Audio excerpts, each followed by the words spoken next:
Merci de nous recevoir littéralement sur ce plateau. On ne l'avait jamais faite celle-là, mais on est ravis d'être là.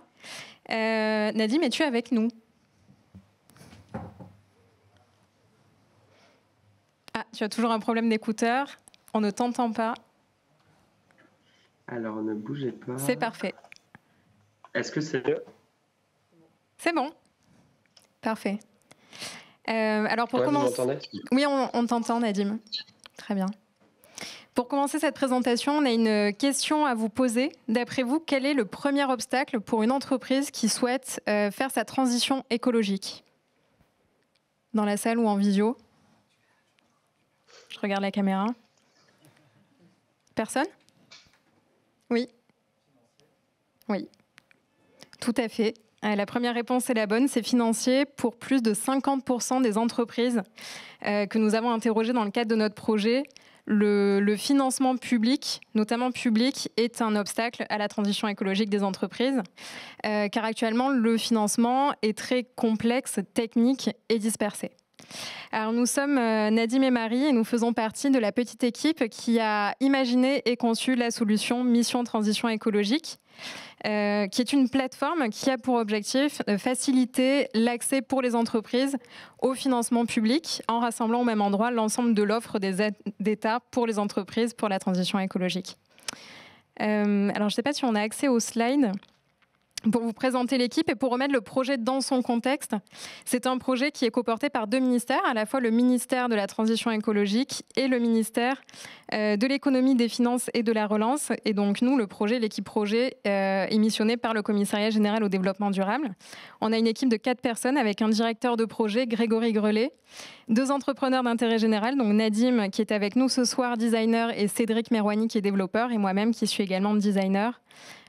Pour l'entité qui porte le projet.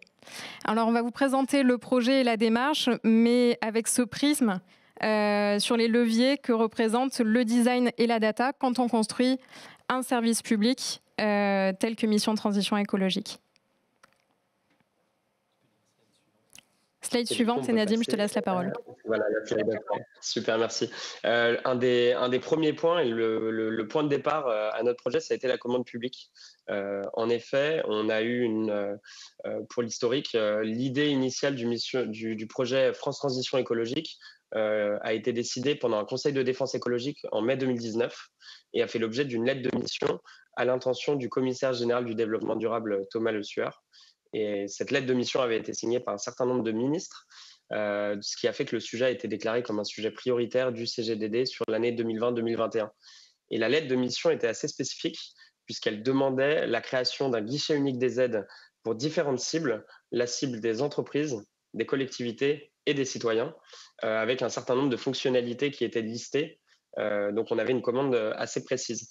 Un des premiers objets et finalement un des premiers leviers d'action pour un designer qui arrive sur un sujet, quel qu'il soit, que ce soit dans le privé ou dans le public, c'est la recherche utilisateur pour comprendre le sujet et surtout pour s'assurer que là, dans ce cas précis, la commande politique, qui avait en plus un fort portage politique, réponde à des problèmes réels des usagers.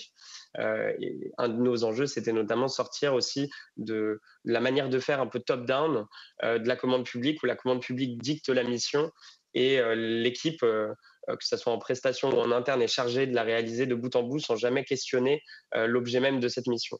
Donc la première chose qu'on a faite, c'est de mener une recherche. Donc on s'est appuyé sur la littérature existante. En l'occurrence, on avait une recherche quantitative de la BPI qui avait été menée en 2019 et qui nous donnait quelques chiffres clés. Et ensuite, on a complété avec un certain nombre d'entretiens qualitatifs.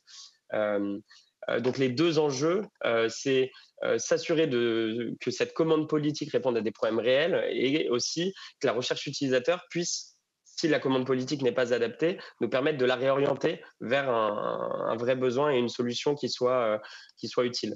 Donc l'enseignement de la recherche quantitative, elle a été assez claire. On a 80% des dirigeants de PME et des ETI qui sont conscients de cette urgence climatique, ce qui est un premier bon point. En l'occurrence, 13% nous disent qu'ils sont incapables de réaliser leur transition écologique et souvent, comme l'indique le deuxième chiffre, 49% disent que c'est le manque de moyens financiers qui bloque pour y arriver. Donc l'enjeu à partir de ça a été de comprendre qu'est-ce qui bloque les entreprises pour accéder aux moyens financiers. Est-ce qu'ils sont en incapacité d'avoir de l'argent privé? Quid de l'argent public? Ce dont on s'est rendu compte, c'est différentes choses. Premièrement, on s'est assez naturellement concentré sur la cible des entreprises, puisque faire un guichet unique pour la cible des collectivités, des citoyens et des entreprises dans le même temps nous semblait inadapté. D'une part parce que pour les collectivités, il y avait déjà des outils existants tels que Aide Territoire avec qui on travaille, qui s'assurent d'aller chercher toutes les aides publiques pour les collectivités.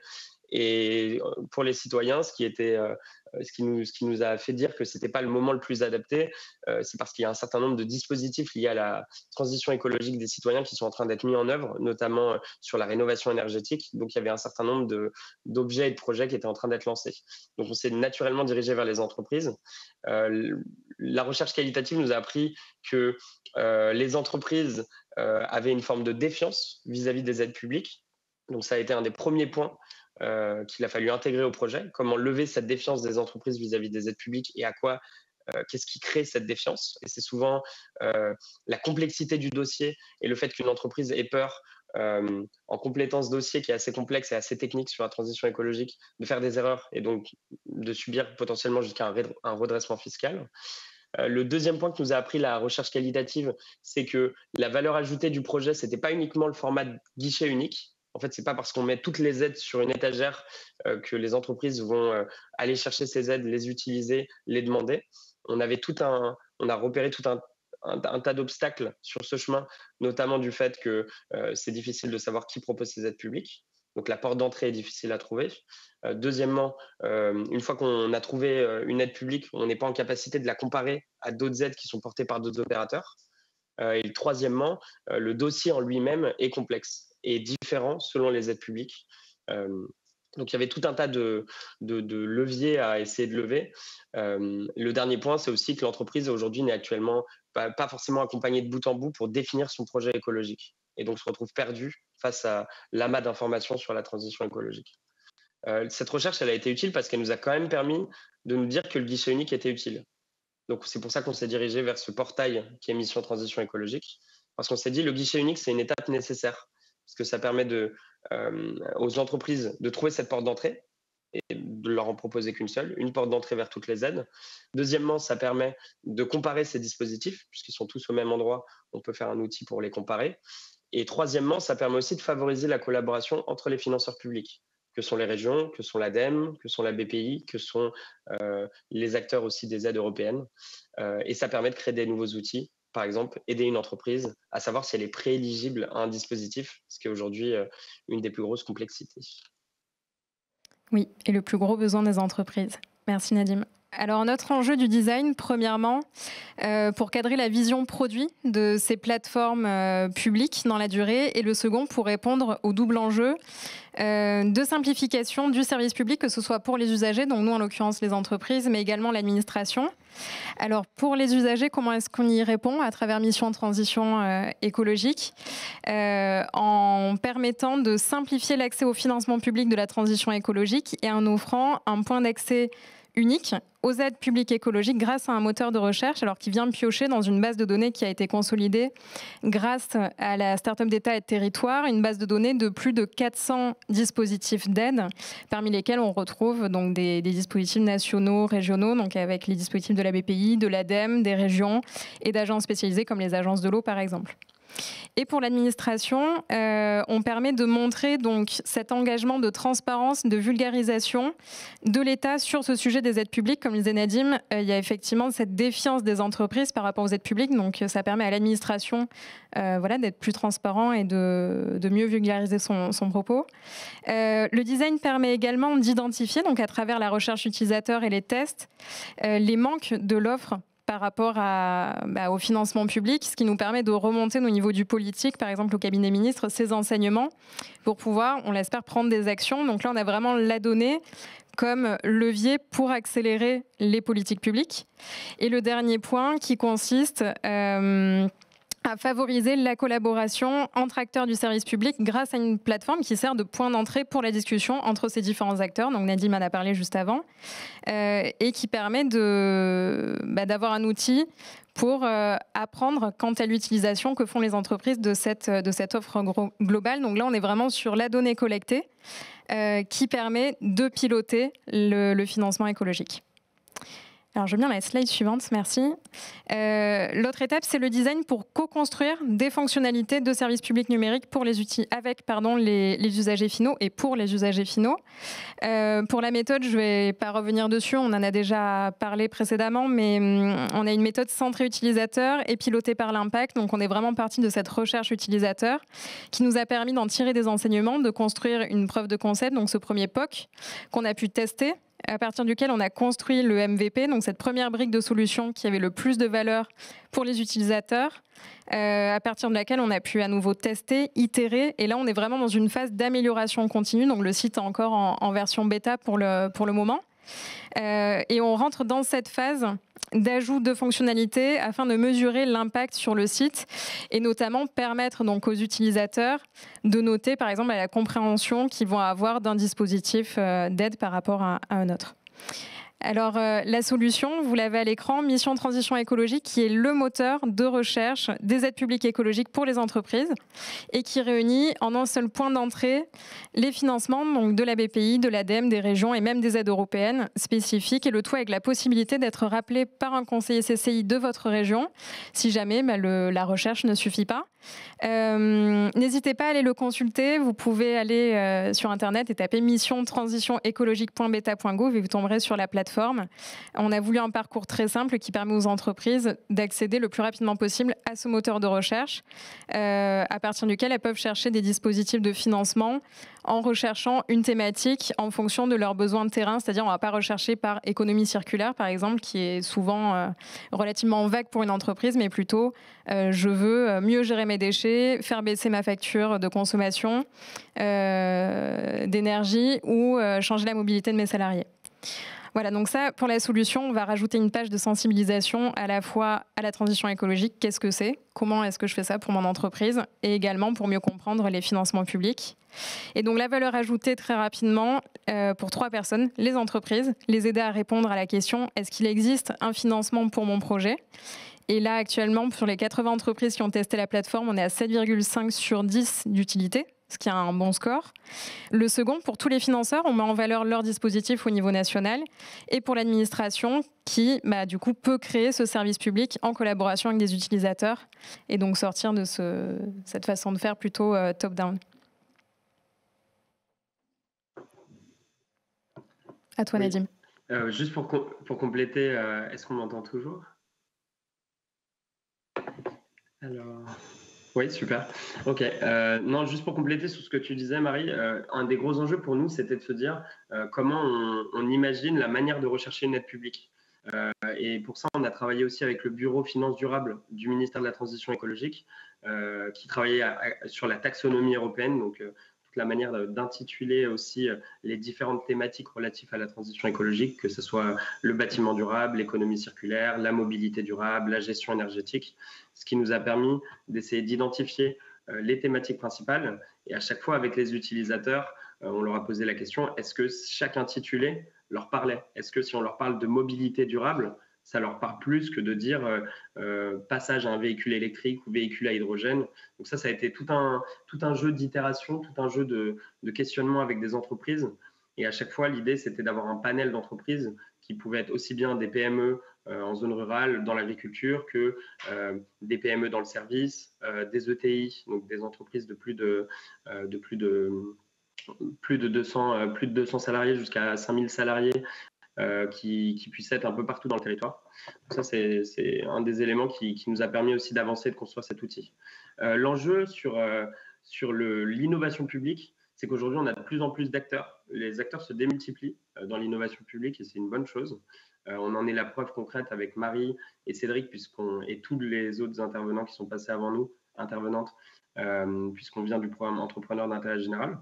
ce qui nous a permis pour la plupart de passer du secteur privé au secteur public et donc de faire partie aussi de ces personnes du numérique qui rejoignent l'administration.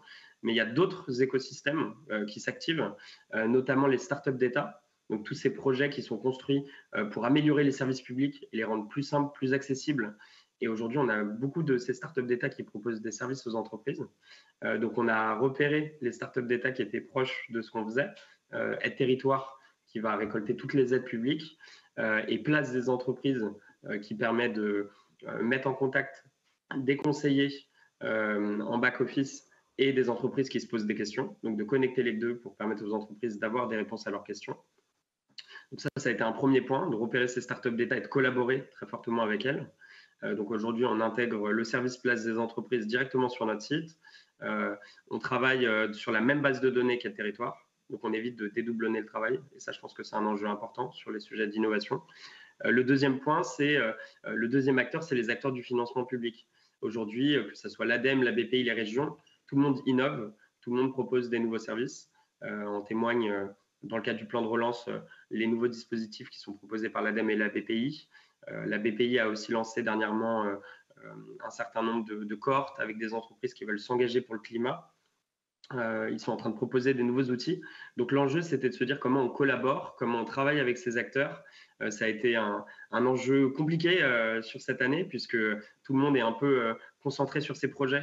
Et ce n'est pas évident d'arriver comme un nouvel acteur et de demander à des acteurs beaucoup plus conséquents de travailler avec nous. Et pourtant, c'est ce qui permet d'avoir des services publics numériques qui soient les plus efficaces et de s'assurer qu'on ne fait pas des doublons. L'enjeu sur les acteurs du financement dans la collaboration, c'était aussi de faire passer le message aux acteurs que sont l'ADEME, la BPI et les régions, qu'aujourd'hui, l'offre est compliquée en elle-même. Elle est souvent compliquée parce que ce sont des offres qui sont souvent rédigées par des ingénieurs qui ont une expertise métier, mais ce n'est pas forcément pensé pour répondre, pour répondre ou en tout cas utiliser les mêmes mots qu'une entreprise utiliserait. Donc, ça a été un des messages forts qu'on a essayé de faire passer tout au long de cette année aux acteurs du financement public, de dire comment on travaille communément pour que la sémantique soit simple pour les entreprises, voire pour, à l'avenir, essayer d'imaginer ce qui pourrait être un dossier unique pour certaines aides, notamment avec des outils comme Démarche simplifiée. Ces collaborations nous ont aussi amené un certain nombre d'opportunités, notamment relatives à la donnée. La première, c'est qu'avec Aide Territoire, on déploie notre outil région par région, donc ça nous permet de récupérer de nouvelles aides. Le deuxième point, c'était l'automatisation. Comment on s'assure que notre site soit mis à jour et qu'on ait de la donnée automatisée. Donc sur ça, avec Aide Territoire, on va de région en région et comme Aide Territoire invite les régions à développer leur API, pour pouvoir récupérer toutes les aides que les régions ont et surtout avoir cette automatisation qui est essentielle sur ce type de site qui liste les dispositifs financiers. On travaille conjointement avec eux. Ça nous permet aussi, via Aide Territoire et via ce travail qu'on fait, de travailler sur l'automatisation de la donnée, de pousser les financeurs tels que l'ADEME et la BPI à imaginer des API ou à nous permettre d'avoir des dispositifs le plus rapidement possible, pour qu'ils soient listés sur le site et qu'on s'assure que le site ne devienne pas obsolète s'il manque des informations. Le dernier point, c'est la création de nouveaux outils. On a lancé un chantier dernièrement dont on est assez fiers. On a collaboré avec Data for Good, qui est une association de data scientists, data engineers, avec qui on travaille pour améliorer la classification des aides et imaginer la création d'un module d'éligibilité des aides publiques, qui est un sujet assez complexe, notamment via du NLP, du Natural Language Processing. Le but étant d'analyser aujourd'hui tous les fichiers PDF d'éligibilité qui peuvent être assez conséquents. Parfois, on a des fichiers PDF d'une vingtaine de pages juste sur l'éligibilité d'une seule aide, de pouvoir détecter via la sémantique les critères d'éligibilité qui reviennent et ainsi de pouvoir proposer aux entreprises un outil où ils peuvent par exemple rentrer leur nombre de salariés, leur chiffre d'affaires, la thématique du sujet pour lequel ils recherchent une aide et potentiellement ils puissent voir les aides auxquelles ils sont éligibles pour gagner du temps. Donc ça, c'est des chantiers qui sont en cours et qui ne sont possibles qu'en collaborant avec un certain nombre d'acteurs. Et la beauté du sujet et le fait d'avoir eu autant d'autonomie avec notre programme Entrepreneurs d'intérêt général sur cette mission, c'est aussi de travailler sur cette collaboration avec des associations, Data for Good, avec des startups d'État ou avec des acteurs publics. Merci. Et donc pour finir, une ouverture parce qu'on est là pour parler design et data et le projet donc dépend de l'Ecolab qui est le laboratoire d'innovation par la donnée pour les politiques publiques portées par le ministère de la Transition écologique. Et donc c'est un laboratoire qui a deux missions. La première qui est d'accompagner l'écosystème français des startups et incubateurs Green Tech ainsi que des directions générales et directions d'administration centrale qui souhaitent se moderniser et exploiter la donnée.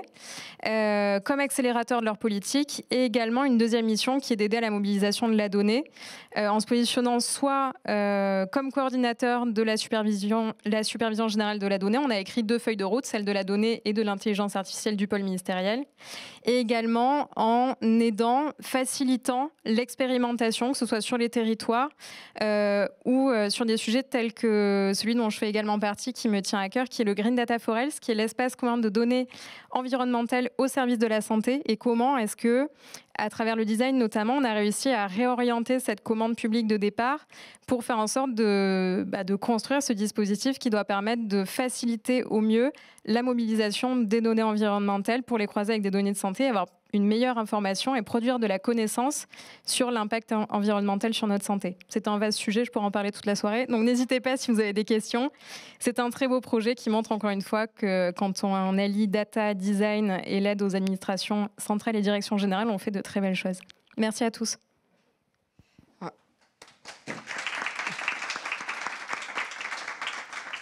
Marie et Nadim, merci pour nous avoir dévoilé les rouages et de Mission Transition écologique et de l'Ecolab, qui, je pense, va nous réserver quelques beaux projets prochainement. On peut prendre quelques questions si vous en avez. Merci. Bonjour, je me posais la question, est-ce que donc, ce travail un peu d'agrégation, de reconnaissance d'écosystème, donc de structuration de la donnée de subvention, d'aide publique, a peut-être fait apparaître parfois l'existence de doublons, de justement plusieurs collectivités qui, sans s'en rendre compte, proposaient en fait la même aide avec quasiment les mêmes conditions. Donc, ce genre de choses. Oui, très bien. Nadim, je ne sais pas si tu veux répondre, sinon je prends la main. C'est un vaste sujet. En fait, on s'est aperçu en creusant dans les aides que très peu de personnes, pour ne pas dire personne, n'avaient cette visibilité globale de l'ensemble de l'offre du financement public.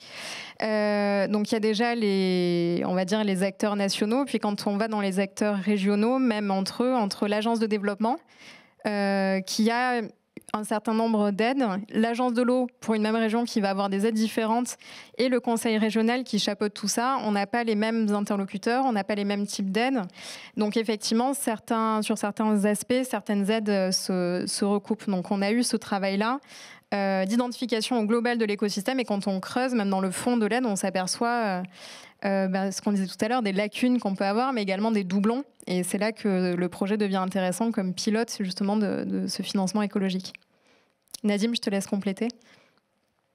Ouais, pour compléter sur ce que tu disais, Marie, pour moi, en fait, ce dont on s'est rendu compte, c'est que sur les collectivités, c'est pas tant les doublons qui posent problème, puisque finalement, chaque collectivité qui a ses doublons, c'est plutôt même bon signe dans le sens où l'entreprise va se diriger vers les aides de sa région. Elle ne va pas forcément aller regarder les aides de l'autre région. Et ce qui serait assez cohérent, c'est que, quelle que soit la région dans laquelle on se trouve, sauf s'il y a vraiment des spécificités en termes d'entreprise, de thématiques, qu'on puisse retrouver au moins un socle commun d'aide. Ce qui est plus problématique, c'est pour le coup les manques.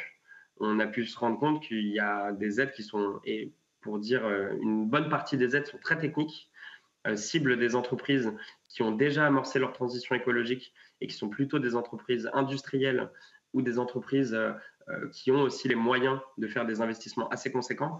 Aujourd'hui, ce dont on se rend compte, c'est que, par exemple, aujourd'hui, aucune aide ne permet à une entreprise de faire son bilan carbone ou d'être subventionnée pour son bilan carbone. On avait une aide qui s'appelait Tremplin pour la transition écologique qui le permettait, mais qui est quasiment épuisée. Donc, on se rend compte qu'il y a quand même un certain nombre de manquements aujourd'hui sur l'offre, à savoir des aides qui permettraient aux entreprises qui ont envie de se lancer progressivement d'être subventionnées sur des actions sont nécessaires et qui sont même réglementés, puisqu'aujourd'hui, le bilan carbone est obligatoire pour les entreprises en fonction de leur nombre de salariés. Donc, on va prendre la question suivante.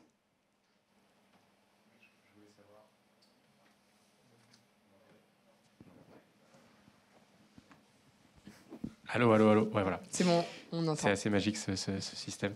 Je voulais savoir si votre projet a généré, c'est peut-être trop tôt pour que ce soit le cas, mais a généré du coup des réflexions au sein de vos directions ou de la majorité pour potentiellement faire de la simplification, de la rationalisation ou de la création de nouvelles aides. On sait que ça va être au programme de l'élection prochaine, tout le monde va parler que de ça. Donc est-ce que quelque part vous mettez carte sur table la complexité? Est-ce que du coup ça a donné des idées à vos directions ou aux députés avec qui vous auriez pu interagir? Qui se lance? Nadim, on t'entend pas. Tu attends. Sur ce point des... Ah bon? Alors, tac. Est-ce qu'on m'entend là cette fois-ci? Oui. Tu te lances? Tu avais l'air bien parti. Ouais. Oui. Non, ce que je voulais dire, c'est que la première chose qu'on a fait, c'est qu'on a déjà résumé et intégré tous les enseignements dans un même document. Aujourd'hui, il n'a pas encore été partagé au niveau le plus haut, mais c'est en cours, puisqu'on va en discuter demain, sans garantie que ce document arrive au plus haut niveau, mais en tout cas, c'est l'objectif. Et c'est le devoir qu'on se donne sur cette mission, c'est de se dire la recherche doit être rendue utile et doit être partagée. Après, c'est pas nous qui avons la main ou les leviers de décision. C'est pas nous qui choisissons si effectivement ça va réorienter toute une politique. Mais en tout cas, disons que le devoir qu'on se donne en tant que designer, c'est aussi de se dire qu'on est les avocats des entreprises. Et aujourd'hui, les entreprises nous ont partagé que quand elles découvrent l'ensemble de cette offre et qu'elles la feuilletent, elles se rendent compte qu'aujourd'hui, les aides ne sont pas forcément adaptées à leurs besoins. Ça, c'est le premier point. Le deuxième, on a quand même des signaux assez positifs, sans rentrer dans trop de détails, mais on a quand même des signaux positifs sur déjà la collaboration avec les différents acteurs du financement public. Je ne dis pas que ça va aboutir à la création d'un dossier unique demain, mais en tout cas, on est en cours de réflexion sur comment intégrer notre outil dans ceux des financeurs publics, donc comment s'intégrer dans l'écosystème déjà existant des outils, comment aussi potentiellement utiliser ce module d'éligibilité qu'on essaye de développer avec un certain nombre de data scientists pour montrer aux financeurs publics qu'aujourd'hui, ce guichet unique et ce module d'éligibilité peuvent permettre de faire gagner du temps aux entreprises, mais on restera toujours bloqué tant qu'on n'aura pas un dossier qui sera simplifié. Donc disons qu'il faut résumer, on a posé des premières briques, on n'en est pas encore à toucher à toute la structure du dossier, mais on est confiant sur le fait que ces premières briques permettent au moins de faire avancer la réflexion et de commencer à mettre le doigt sur ce qui peut être amélioré sur ce sujet du financement de la transition écologique.